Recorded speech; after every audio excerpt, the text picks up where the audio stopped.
الحمدللہ رب العالمین والعاقبۃ للمتقین والصلاة والسلام علی رسولہ الکریم اما بعد فاعوذ باللہ من الشیطان الرجیم بسم اللہ الرحمن الرحیم الا ان اولیاء اللہ لا خوف علیہم ولا هم يحزنون صدق اللہ مولانا العظیم وصدق رسولہ النبی الامین المکین الکریم ونحن على ذلك لمن الشاہدین والشاکرین والحمد للہ رب العالمین۔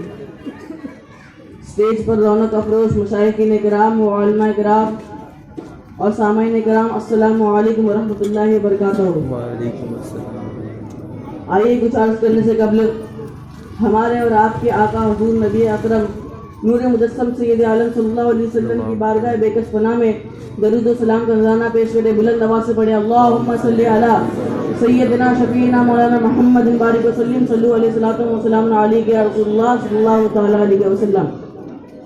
حضرات، میری اوقات ہی کیا کہ میں ان مشائخین کرام کے سامنے کچھ عرض کر سکوں، بس یہ فیضان ہے پیر طریقت، رہبر شریعت، گل گلزار اشرفیت، اولاد غوث الورا حضور اشرف العلماء کا، اور عنایت ہے ان کے صاحبزادگان کا، ورنہ میں ایک چھوٹا سا طالب علم ہوں، مدرسہ فیضانی غریب نواز میں علم حاصل کرتا ہوں۔ یہاں کے لوگوں پر حضور اشرف العلماء کی خصوصی توجہ رہی ہے، اور اس علاقے میں اکثر و بیشتر حضور اشرف العلماء علیہ رحمت رضوا کی تشریف آوری ہوتی رہتی تھی، اور یہ آپ کے قدم کی برکت ہے کہ یہاں پر آج تک سنیت محفوظ ہے اور انشاءاللہ محفوظ رہے گی۔ خطبے کے بعد میں نے اس آیت کریمہ کی تلاوت کی، اس میں اللہ تبارک و تعالیٰ اپنے ان نیک بندوں کی شان بیان فرماتا ہے جنہیں ہم اولیاء اللہ کہتے ہیں، پھر ان کی پہچان بیان کی، پھر ان کا انجام و مقام بیان کیا۔ ان کی شان یہ ہے کہ انہیں کوئی خوف ہے، نہ کوئی ڈر، نہ کوئی حزن و ملال، اور ان کی پہچان یہ ہے کہ ایمان و تقوی والے ہوتے ہیں، اور ان کا مقام یہ ہے کہ انہیں دنیا میں بھی بشارت ہے اور آخرت میں بشارت و خوشخبری ہے۔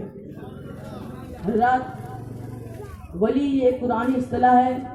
ولی کا معنی دوست، ولی کا معنی مددگار، یا اللہ کی دین کی مدد کرنے والا، یا اللہ جس کی مدد فرمائے۔ حضرات، ولی کی پہچان کیا ہے؟ کسی نے کہا ولی کو پہچاننا بہت مشکل ہے، اور کسی نے کہا ولی را ولی میں شناست، ولی کو ولی پہچان سکتا ہے۔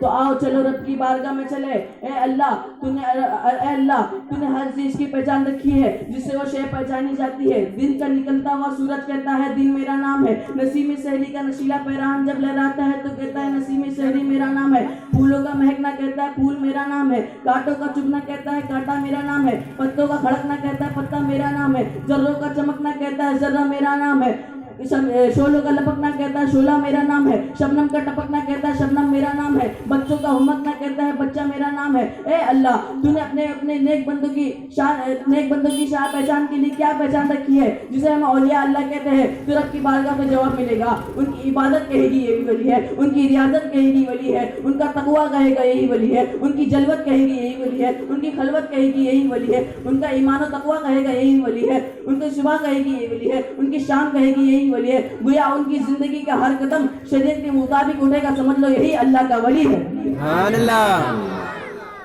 حضرت، آئیے اسی پس منظر میں ہم حضور اشرف العلماء سید حامد اشرف اشرفی جیلانی علیہ رحمت رضوا کی زندگی کا مطالعہ کریں تو آپ کی پوری زندگی شریعت کے مطالعے کے محور پر گردش کرتی ہوئی نظر آتی ہے، اور آپ کی پوری زندگی میں آپ کا پورا قدم شریعت کے مطابق اٹھا ہے۔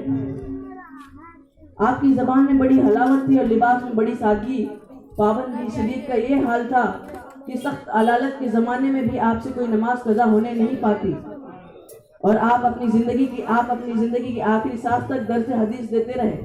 یاد رہے دوستو، یاد رہے جو جتنا شریعت کا پابند ہوتا ہے ولایت میں اس کا اتنا ہی اونچا مقام ہوتا ہے۔ اسی لیے علامہ اقبال کہتے ہیں نہ تخت و تاج نہ لشکر و سپاہ میں ہے، نہ تخت و تاج نہ لشکر و سپاہ میں ہے، جو بات مرد کلندر کی بات میں ہے، وما علینا الا البلاغ المبین۔ سبحان اللہ۔